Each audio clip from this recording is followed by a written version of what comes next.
नमस्कार, prime TV के special कार्यक्रम शख्सियत में आज हम बात करेंगे कांग्रेस के नेता चंद्रशेखर मिश्रा जी से। चंद्रशेखर जी, प्राइम टीवी पर आपका स्वागत है। बहुत बहुत धन्यवाद। चंद्रशेखर जी, सबसे पहले मैं ये जानना चाहूँगा, राजनीति में आने का आपने फैसला कैसे किया और कैसे आए? देखिए, मेरे राजनीति में आने का जो फैसला है वो ऐसा नहीं है जैसा लोग अमूमन बताते हैं कि मैं पिता की विरासत या बाबा की विरासत लेकर के आया। एक एक्सीडेंट है। जैसे मोहनदास करमचंद गांधी अपने जीविकोपार्जन के लिए और कैरियर बनाने साउथ अफ्रीका गए और वहां से महामानव हो गए, ये नारायण की इच्छा थी। जवाहर जैसा व्यक्ति एनरोल्ड होता है एक लायर के रूप में और गेट पर प्रतापगढ़ के किसानों से मुलाकात होती है और कब वो राष्ट्र नायक हो जाते हैं। मेरे परिवार में, मेरे खानदान में कोई पंच नहीं था। ये नारायण की इच्छा है कि मैं राजनीति में चला आया और मैंने प्रयोग भी किया। मैंने अपने अनुज को सभासद का चुनाव लड़ाया, मैं सफल रहा। मैंने एक अनुज को छात्र संघ का चुनाव लड़ाया और मैं सफल रहा। इन दोनों सफलता से मुझे एक आत्मबल मिला और धीरे धीरे अब मैं इसे प्रभु का आदेश मांग करके और एक सेवा भाव से समाज में समर्पित हूं, एक राजनेता के रूप में। चंद्रशेखर जी, कांग्रेस पार्टी ही क्यों कांग्रेस पार्टी के साथ ही आपने कैरियर की शुरुआत? बहुत अच्छा आपने सवाल किया कि कांग्रेस पार्टी ही क्यों। यह सवाल सिर्फ आपका नहीं है, तमाम लोगों का है। और 2014 के बाद हमारे जितने शुभचिंतक हैं वो भी इस पर ताना मारते हैं। मैं प्रशासनिक सेवाओं की तैयारी के दौरान गांधी, नेहरू, टैगोर मेरे सिलेबस में थे, मैंने उनको पढ़ा। इतिहास का मैं विद्यार्थी हुआ पोस्ट ग्रेजुएशन में। जिसने इतिहास पढ़ा है उसने कांग्रेस को जाना है। जैसे हम इंडस वैली से सिंध सभ्यता से अपने मुल्क को जानना शुरू करते हैं, वैसे जब हम राजनीति की परिपाटी को जानना शुरू करते हैं इतिहास के माध्यम से, तो हमें पहला जो तस्वीर दिखाई देता है वो कांग्रेस का दिखाई देता है। जननी है राजनीति की, लोकतंत्र को इस मुल्क में देने वाली। आजादी दिया, ये सारी बातें, कुर्बान हुए, शहीद हो गए, ये सारी बातें हैं, लेकिन वास्तव में आज लोकतंत्र की और समस्त राजनीतिक दलों की भी जननी है, महासागर है। मैं कांग्रेस के विचारों को पसंद करता हूं, गांधी, नेहरू को पसंद करता हूं और उन्हीं को आदर्श बना करके गांधी के मूल्यों को साकार करना चाहता हूं, उसी पर चल रहा हूं, बस इसलिए कांग्रेस। चंद्रशेखर जी, आप बलरामपुर से आते हैं। जी। आपका जनपद जो है ब्राह्मण डोमिनेटेड माना जाता है और आप पार्लियामेंट की भी रेस में रहे, टिकट के दावेदारों में रहे, असेंबली के दावेदारों में रहे, फिर अलायंस हुआ और टिकट से आप वंचित रह गए। अलायंस में समाजवादी पार्टी कोटे में जिस सीट से आप तैयारी कर रहे थे वो सीट समाजवादी पार्टी कोटे में चली गई। कांग्रेस के किन किन पदों पर रहे? यूथ कांग्रेस में, मेन कांग्रेस में कैसी यात्रा रही? संगठनात्मक यात्रा कैसी पूरी की आपने? देखिए, मैं राष्ट्रीय छात्र संगठन से तब जुड़ गया था जब मेरे मन में कोई राजनीति या किसी पद को पाने की लालसा नहीं थी। कांग्रेस को पढ़ा था, इष्ट मित्र थे, उनके प्रभाव में आकर मैं पहले राष्ट्रीय छात्र संगठन का सदस्य रहा, फिर मैं यूथ कांग्रेस में प्रमोट हुआ। लेकिन तब तक मैं अपने कैरियर को बनाने के लिए अपनी पढ़ाई लिखाई में ज़्यादा व्यस्त था। 2008 में राष्ट्रीय छात्र संगठन के चुनाव समन्वयक कमेटी का मैं सदस्य चुना गया। फिर 2009 के आसपास मैं प्रदेश प्रवक्ता बनाया गया युवा कांग्रेस का। 2009 से मैं पूर्णतया राजनीति में आ गया। जीवन के जो 3 हिस्से हैं, परिवार, जीविकोपार्जन के लिए व्यवसाय और राजनीति, ये तीनों बिल्कुल 33% जीवन में चलने लगे। तो सफर तो मेरा 1994 से आरंभ हुआ था, लेकिन 2009 से पूर्णतया समर्पित एक कांग्रेसी कार्यकर्ता के रूप में हूँ। जहाँ तक आपने कहा कि ब्राह्मण बाहुल्य है, लेकिन ये सौभाग्य है कि जनता ने 9 बार सांसद ब्राह्मण को बनाया है श्रावस्ती से। तो ये ब्राह्मणों का आशीष है और श्रावस्ती की जनता का आशीष है। चंद्रशेखर जी, इस समय उत्तर प्रदेश की सियासत में परशुराम पॉलिटिक्स की चर्चा जोरों पर है। समाजवादी पार्टी हो, कांग्रेस में आपके यहाँ जितिन प्रसाद जी, प्रमोद कृष्णम साहब लगातार वर्चुअल बैठकें कर रहे हैं, ब्राह्मणों को रिझाने पर काम हो रहा है। पहले से जितिन प्रसाद जी लगे हुए हैं। समाजवादी पार्टी में अभी आपके ही जनपद में मनोज पांडे साहब समाजवादी पार्टी के बड़े नेताओं में शुमार होते हैं, कार्यक्रम करके लौटे हैं। अभिषेक मिश्रा जी और दीगर नेता, बीएसपी में भी एक पूरी कमान दी गई है, ब्राह्मण जोड़ो अभियान पर काम हो रहा है। कैसे देखते हैं ब्राह्मण सियासत को, कैसे देखते हैं और क्या संभावनाएं हैं? क्योंकि आप उस जनपद से आते हैं जो डोमिनेट करने वाला जनपद है, ब्राह्मण बाहुल्य जनपद है, ज़्यादातर मेंबर ऑफ पार्लियामेंट ब्राह्मण समाज से आए हैं, कैसे देखते हैं? देखिए, पहले तो मैं इस पे आऊँगा कि एक कांग्रेस के सिपाही के रूप में जब ब्राह्मण की सियासत को मैं देखता हूं तो सच बताऊं अंतर्मन से हंसी आती है। ब्राह्मण आज मोहरा हो गया है। जब किसी जाति का, किसी वर्ग का कहीं पहचान नहीं था, तब उसने वेद और ऋचाओं की रचना कर दी, वेदांग लिख दिए, पुराण लिख दिए। आज ब्राह्मण 108 फुट की मूर्ति का मोहताज है। पहला बिगुल जिस मंगल पांडे ने बजाया था आजादी का, वो ब्राह्मण था। भारतीय राष्ट्रीय कांग्रेस का प्रथम अध्यक्ष व्योमेश चंद्र बनर्जी ब्राह्मण था। उत्तर प्रदेश का हिंदुस्तान की सियासत में जवाहर जी नवाबों की शैली में जीने वाले आए तो अपने नाम के पहले पंडित लगाना उनका, मदन मोहन मालवीय जैसे का अपने नाम के पूर्व में ब्राह्मण लगाना।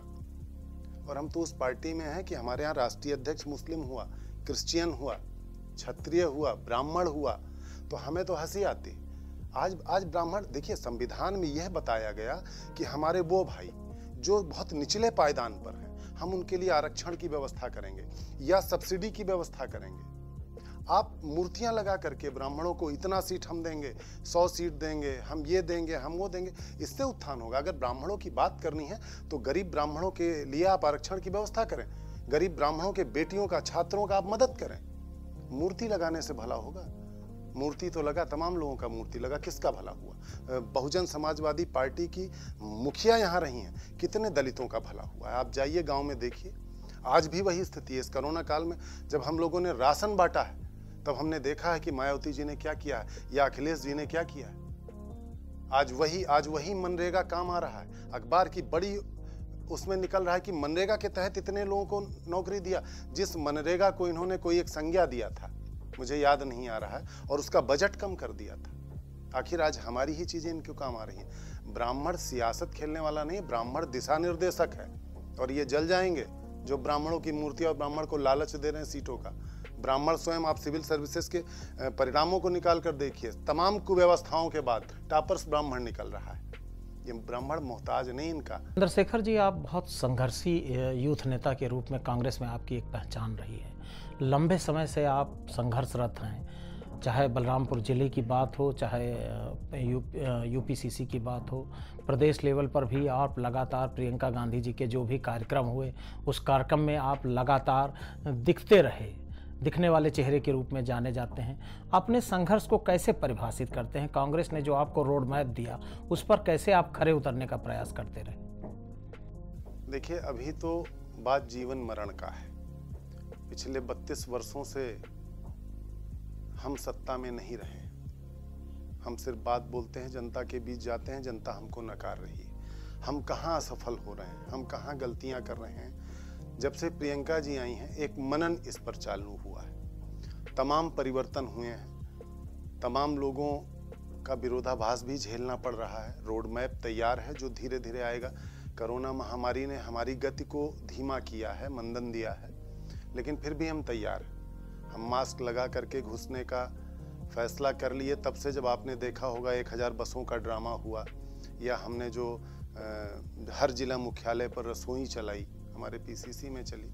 तो देखिए, हम संघर्ष में, जैसा कि आप एक मीडिया के जिम्मेदार हैं, आप कह रहे हैं मैं दिख रहा हूं, ये मेरे संघर्ष का परिणाम है। लेकिन यह संघर्ष तब सफल होगा जब हम बूथों पर दिख जाएं, ग्राम पंचायत में दिख जाएं और सदन में दिख जाएं, तब हमारा संघर्ष सफल होगा। उत्तर प्रदेश की जो लीडरशिप है, कांग्रेस की जो लीडरशिप है, नए प्रदेश अध्यक्ष हैं अजय कुमार लल्लू साहब, उनके कामकाज को कैसे आप परिभाषित करते हैं? कैसे दिख रहा है कि 2022 के मुहाने तक आप पहुंच गए हैं? जो संघर्ष का रोड मैप है, उस पर क्या कहेंगे? देखिए, अभी 2022 की बात थोड़ी सी दूर है। लल्लू जी हमारे प्रदेश अध्यक्ष हैं, ओबीसी समाज से आते हैं और प्रियंका जी की पसंद है। उनके तारीफ में मैं सिर्फ इतना कहना चाहूंगा कि जब से वो अध्यक्ष बने, तब से चाहे टीवी का न्यूज ले लिया जाए या अखबार की प्रतियां उठा ली जाए यदि संघर्ष करता हुआ कोई व्यक्ति आपको दिखेगा तो अजय कुमार लल्लू दिखेंगे। चाहे वो बाढ़ की समस्या हो, चाहे कोरोना में लोगों के बीच जाना हो, चाहे पत्रकार की हत्या हो, चाहे पुलिस वाले की हत्या हो, चाहे कहीं बच्ची के साथ दुर्व्यवहार किया गया हो, दुर्दांत कार्य किया गया हो।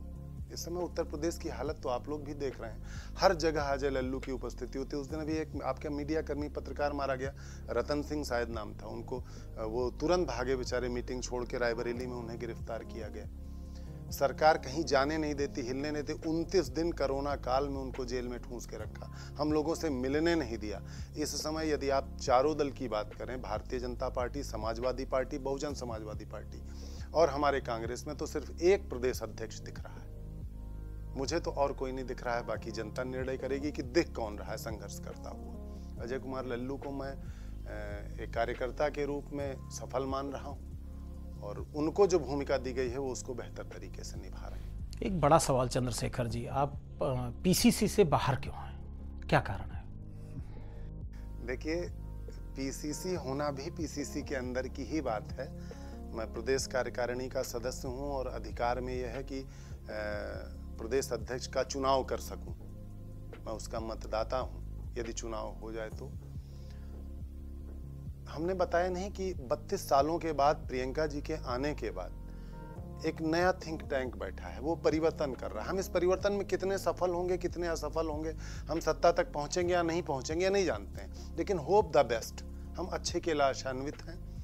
और इस परिवर्तन के तहत शायद उन लोगों को आगे बढ़ाया गया जिनको हाईकमान का जिन पर ज़्यादा भरोसा था, या उन्होंने समझा कि इनसे बेहतर कार्य लिया जा सकता है, उनको किया। मैं बाहर नहीं हूँ, मैं अंदर ही हूँ।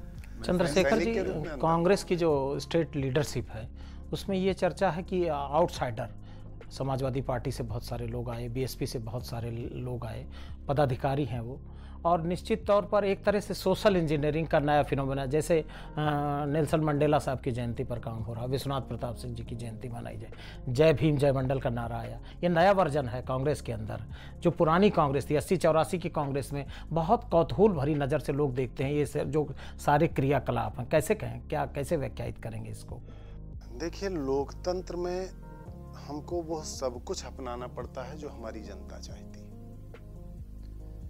दिल्ली जैसे प्रबुद्ध क्षेत्र में सब्सिडी और लालच की राजनीति खेली गई। हिंदुस्तान का दिल्ली जो टुकड़ा है, दिल है, वहाँ सबसे प्रबुद्ध लोग रहते हैं। वहाँ भी बिजली बिल माफ, पानी माफ ऐसी चली और वो सफल रहा।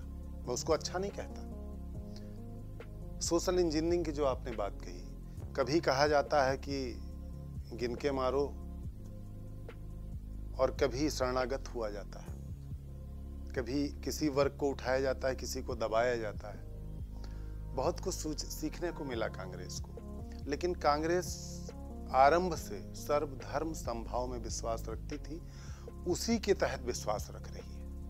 और लोकतांत्रिक ढांचे को मानते हुए, जनता जनार्दन की इच्छाओं का सम्मान करते हुए, हमने और कुछ चीजें स्वीकार अवश्य किया है कि यदि हमारी जनता जनार्दन चाह रही है तो हम उसको कर रहे हैं।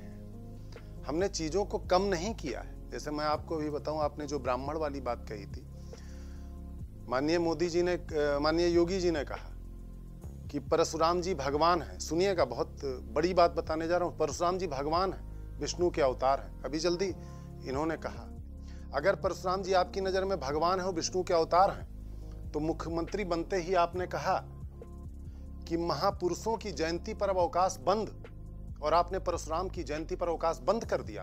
तो आप क्लियर कीजिए कि परशुराम महापुरुष हैं या परशुराम भगवान है, विष्णु के अवतार। अवकाश तो आपने बंद किया उस श्रेणी में ला करके। तो बड़ा बड़ा दोहरा चरित्र है। चंद्रशेखर जी, सोशल इंजीनियरिंग पे कांग्रेस काम कर रही है, लेकिन एक जो बेसिक चीज़ है, ब्राह्मण जो कोर वोट बैंक आपका हुआ करता था, भारतीय जनता पार्टी के फोल्ड में है। दलित आपका कोर वोट बैंक एक ज़माने में हुआ करता था, बीएसपी के फोल्ड में है। मुस्लिम समाजवादी पार्टी की तरफ मुखातिब कर गया, जो बेसिक वोट है। और भारतीय जनता पार्टी भी मोस्ट बैकवर्ड पे ज़बरदस्त काम कर रही है। और जो आपने लीडरशिप दिया है, चूँकि जो तथाकथित पिछड़े की बात कही जाती है, तो जो पिछड़ी जातियाँ हैं, कि खासकर किसान जातियाँ और मजदूर जातियाँ, वो कहीं ना कहीं समाजवादी पार्टी, बीएसपी या बीजेपी के फोल्ड में हैं।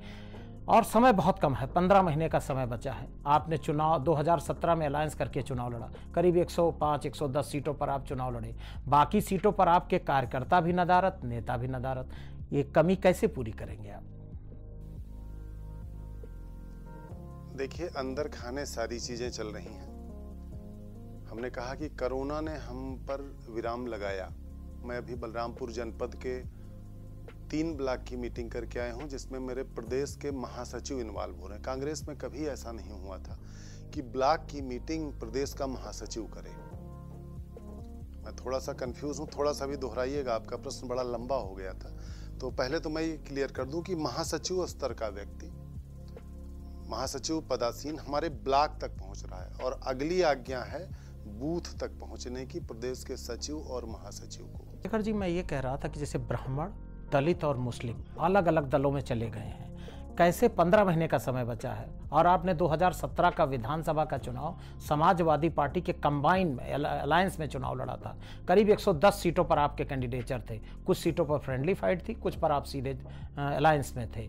बाकी सीटों पर आपके चाहे प्रत्याशी हों, संभावित उम्मीदवार, और चाहे कार्यकर्ता, टोटा नजर आ रहा, नदारत नजर आ रहे हैं। इस कमी को कैसे भरपाई करेंगे आप? क्या रोड मैप है? हम पहले आ रहे हैं, जो आपने कहा कि ब्राह्मण बीजेपी में चला गया। देखिए, हमारे ऊपर एक लगाते हैं कि मुस्लिम इनका वोट बैंक था, दलित इनका वोट बैंक था। वास्तव में आरंभ में जब आप देखेंगे तो सब कुछ कांग्रेस का था और कोई पार्टी होती ही नहीं थी। फिर और पार्टियों का जन्म हुआ, लोग जाते गए। सिर्फ ब्राह्मण की बात हम नहीं करेंगे, चाहे ब्राह्मण हो, चाहे दलित हो, चाहे ओबीसी हो, और अभी मैं अल्पसंख्यक पर आऊंगा। 2013 से एक आडंबर रचा गया। उस आडंबर में बहुत बड़ी बड़ी बात कही गई। पेट्रोल और डीजल के मूल्य को घटाने की बात कही गई। एक बाबा आए थे, 30-32 का रेट बता रहे थे। महिलाओं के अत्याचार की बात कही गई। वो एक हमारी बहन के साथ दुर्व्यवहार दिल्ली में हो गया था चलती बस में। महंगाई घटाने की बात कही गई, भ्रष्टाचार हटाने की बात कही गई, राम राज्य लाने की बात कही गई। बहुत बड़े बड़े वादे हुए और आज 6 साल बीत गया है। सब उस झांसे में सब आ गए थे, चाहे वो ब्राह्मण हो और मुस्लिम का भी एक वर्ग। 3 तलाक उन्होंने कहा था, बड़ी बड़ी जो बात, उन्होंने 3 तलाक पूरा किया। एक बात पे मैं सैल्यूट करता हूं, चलो आपने एक काम कर दिया। लेकिन उसके बाद चाहे महिला पर अत्याचार हो, चाहे भ्रष्टाचार हो, चाहे डीजल पेट्रोल हो, कहीं भी वो खरी नहीं उतरी। आज सारा जनमानस, हम लोग क्षेत्र में जा रहे हैं, लोग ठगे महसूस कर रहे हैं। ठगे, मैं आपसे बताऊं, अभी मैं बलरामपुर गया था। बलरामपुर से तुलसीपुर की दूरी 27 किलोमीटर है। 4 गाय मरी पड़ी हुई थी। गाय हमारी माता है। इसी गाय पर कुछ अल्पसंख्यकों के ऊपर वार भी हुआ, कुछ मृत्यु के घाट तक उतरे। गौशालाएं बन गई हैं, राज्य सरकार रुपया दे रहा है, और सड़क पर 4 गाय। एक गाय पहले साहब मरती थी तो पूछ लेके आदमी गांव गांव भिक्षाटन करता था, उसे निकाल दिया जाता था परिवार से। और आज ये 4-4 गाय 27 किलोमीटर में मर रही है। इसका दोषी कौन है? तो ब्राह्मण ने अगर वोट दिया है तो कहीं ना कहीं बेचारा वो भी दोषी होगा। इनका ये सियासत चलेगा नहीं। इनकी दुकान बंद होने वाली है। रेत की तरह, मुट्ठी के रेत की तरह फिसल रहा है। इन्होंने बेवकूफ बनाया। इन्होंने बात बड़ी की थी, बहुत जनता प्रभाव में आ गई थी। और ब्राह्मण की जहां तक कांग्रेस की बात है, 8 मुख्यमंत्री ब्राह्मण दिया कांग्रेस ने। और जिस दिन से ये लोग खेल खेल रहे थे, मूर्ति 108 और बुआ जी ने 109 ऐसा कहा, कांग्रेस ने खुला कहा कि मैं मुख्यमंत्री ब्राह्मण बनाऊंगा। आइए खेलिए।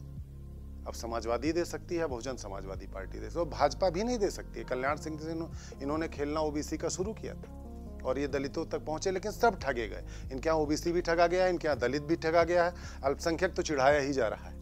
चंद्रशेखर जी, आप प्रियंका गांधी जी के बहुत नज़दीकी से मिलने जुलने वाले लोगों में शुमार होते हैं। नहीं नहीं, ऐसा नहीं। स्नेह प्राप्त है आपका। जी जी। तो मैं ये जानना चाहता हूं कि उनकी लीडरशिप को, जनरल सेक्रेटरी हैं, उत्तर प्रदेश के इंचार्ज हैं, और उत्तर प्रदेश का जो अब पॉलिटिकल रोड मैप है कांग्रेस का, वो डिज़ाइन कर रही हैं प्रियंका जी। तो व्यक्तिगत तौर पर भी आप उनसे जुड़े हुए हैं।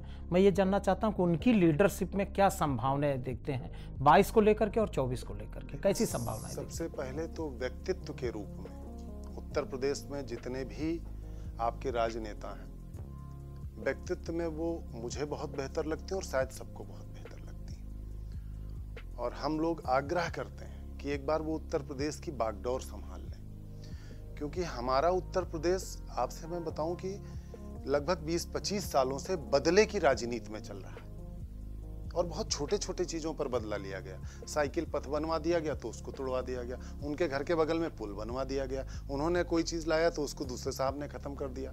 इस तरह की राजनीति चली जिसमें आम जनता पिस रहा है और सरकार के धन का नाश हो रहा है। प्रियंका जी का व्यक्तित्व बहुत बढ़िया है। प्रियंका जी निचले से निचले व्यक्ति से बड़े सहजता से मिलती हैं। कार्यकर्ता जितने जो भी करीब चला जाता है वो तो अपने राष्ट्रीय नेतृत्व के करीब जाता है तो ऊर्जावान हो ही जाता है, लेकिन एक बेहतर ऊर्जा का संचार वो करती हैं। 4,500 लोगों से वो मिली थी लल्लू जी के अपॉइंटमेंट के पहले, उसमें मैं भी था।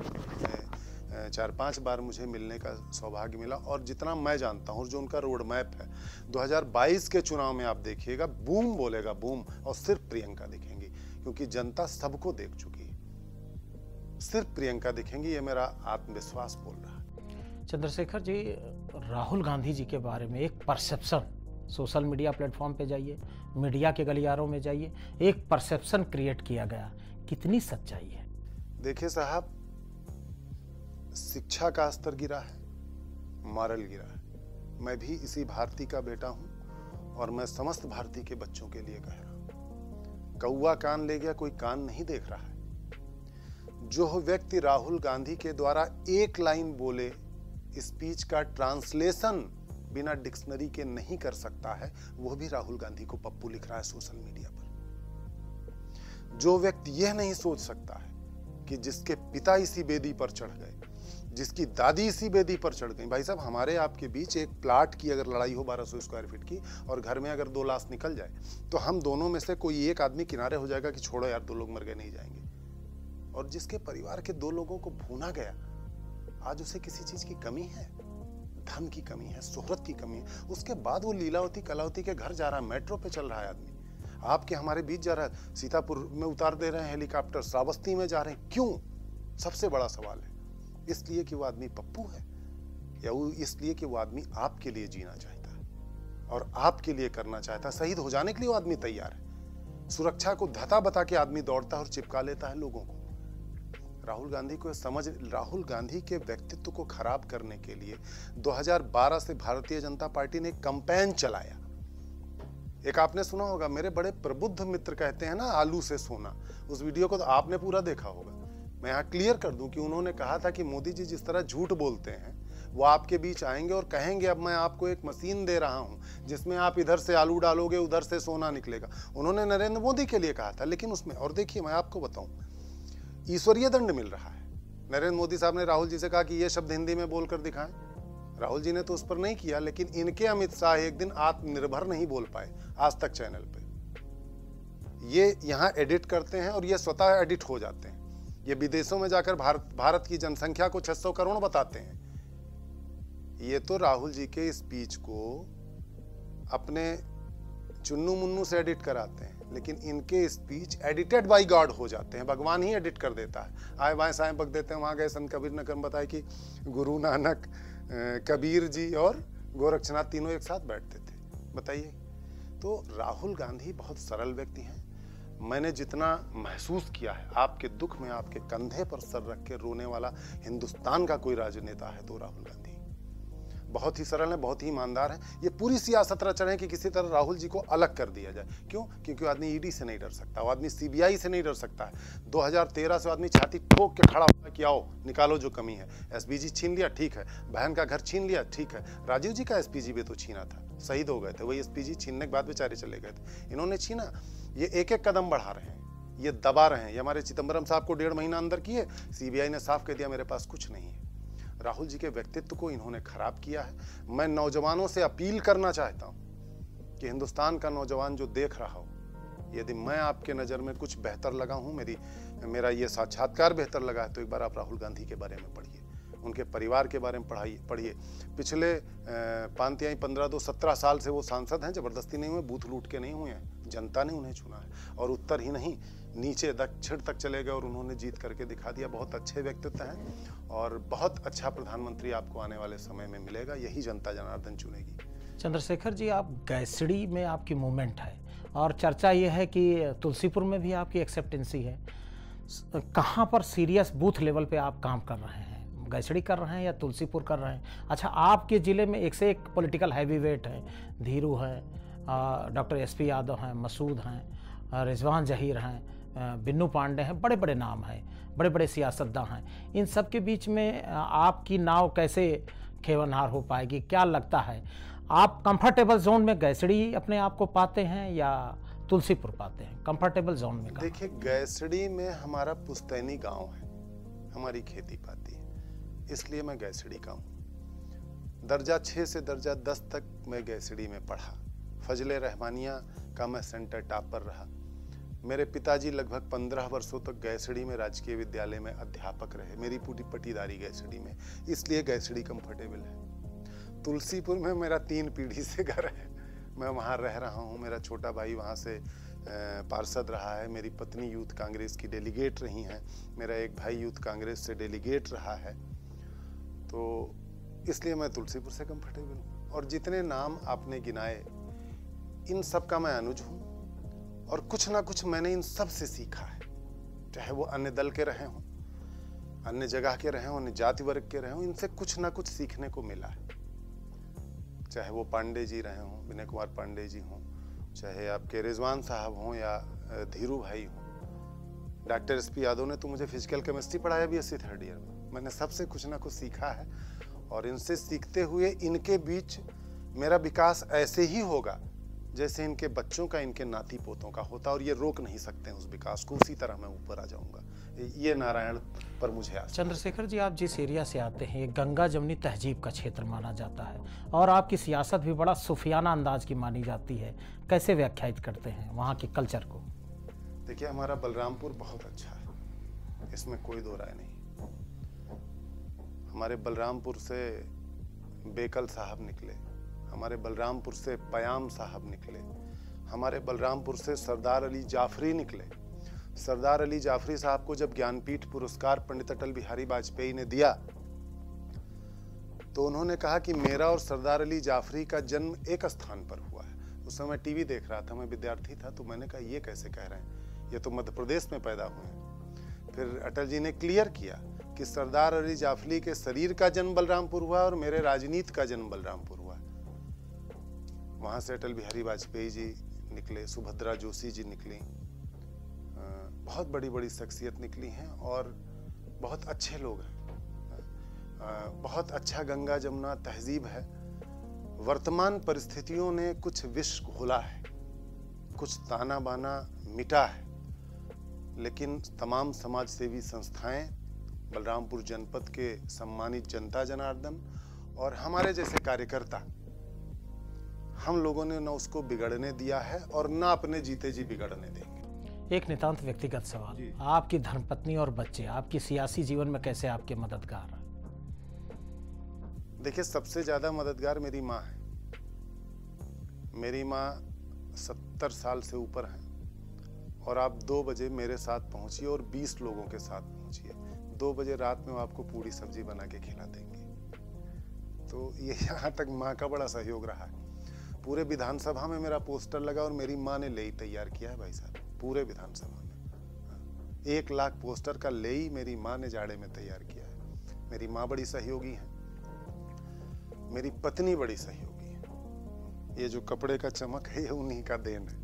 मेरे कपड़े को मशीन में नहीं धुलती हैं कि खराब हो जाएगा, कॉटन लेनिन खराब हो जाता है मशीन में। पुत्र तो अभी छोटा है, लेकिन वो भी बहुत बड़ा कांग्रेसी हो गया है, मुझे बताया करता है। परिवार मुझे ईश्वर ने अच्छा दिया, गुरु मुझे ईश्वर ने अच्छा दिया, सहयोगी और मित्र मुझे ईश्वर ने अच्छा दिया। मुझे सब कुछ अच्छा मिला है नारायण की कृपा से, और सब सहयोगी। चंद्रशेखर जी, चर्चा है कि आप पढ़ने लिखने में काफ़ी एक्सपर्ट हैं, काफ़ी पढ़ते लिखते हैं। कौन सी ऐसी किताब है जिसको आज तक आप उससे प्रेरणा लेते चले आए हैं? My experience with the truth, सत्य के प्रयोग, मोहनदास करमचंद गांधी। हर व्यक्ति को पढ़ना चाहिए, और जो लोग गांधी जी के ऊपर प्रश्न चिन्ह उठाते हैं उन्हें जरूर पढ़ना चाहिए। और पढ़ने के बाद एक बात सोचना चाहिए कि बहुत छोटी सी बात के लिए आप झूठ बोल जाते हो, और बहुत बड़ी बात को सहजता से उन्होंने स्वीकार कर लिया। अगर कट्टी बीड़ी उन्होंने उठा के पी है, लकड़ी की बीड़ी बना के पी है तो उसको उन्होंने स्वीकार किया है। यह स्वीकार्यता होना चाहिए, राजनीति में होना चाहिए, लोकतंत्र में होना चाहिए और मानवता के सरजमी पर होना चाहिए। उस किताब को मैं 2 बार पढ़ चुका हूं और पुनः पढ़ने का प्रयास कर रहा हूं। धन्यवाद चंद्रशेखर जी। बहुत ये थे चंद्रशेखर मिश्रा, कांग्रेस के नेता। शख्सियत के अगले एपिसोड में हम फिर मिलेंगे किसी नई शख्सियत के साथ। तब तक देखते रहिए प्राइम टीवी का स्पेशल कार्यक्रम शख्सियत।